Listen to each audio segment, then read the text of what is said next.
You should come down here and support this place. And this is a place where history has been made, and there's a wealth of greatness of musicians that come down here. She doesn't make a lot of money here, and it's a labor of love.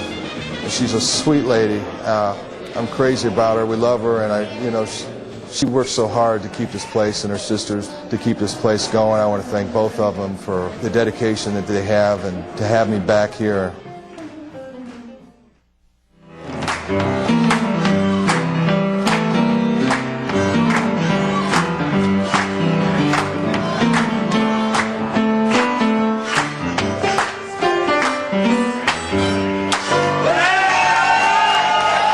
To keep the blues alive, I have been working a full-time job since 1982.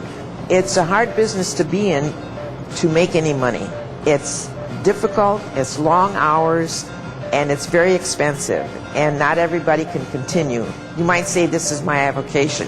I just want to have music, and I have a lot of private parties because the place doesn't pay off, but anyway, that's just the way it is. And as long as I can continue, to do it, I will do it. And because I want to keep the place going, my mother had it for 67 years. I don't know of anybody else who stays in one place day and day and day and year after year after year. 67 years, when you think about it, it's unbelievable.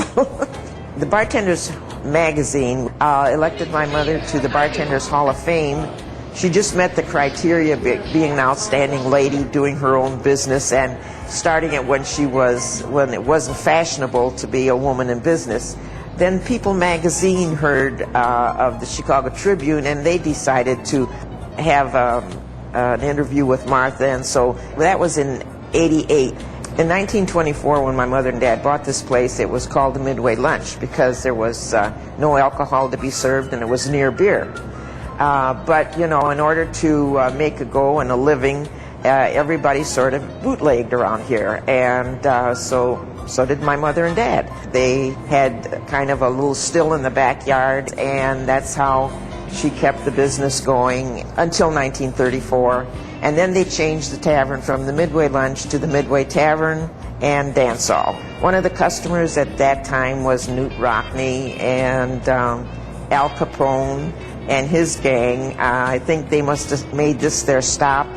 When Capone would bring his friends in here, they would sit in the back room here and just enjoy themselves and not cause any problems. And my mother really didn't know who he was until after she realized, when he no longer came here, holy cow, that was Al Capone. But she always told me he was nice, his friends were nice, or they treated my mother and dad nice, and every once in a while he'd bring her a dozen roses, and they'd sit and chat. It's such a unique place. The room is great, and the people are nice that come here, and we just want to have a nice place for everybody to come to enjoy the music. People don't really come here to drink a lot of beer and to whoop it up. They just come to enjoy the music.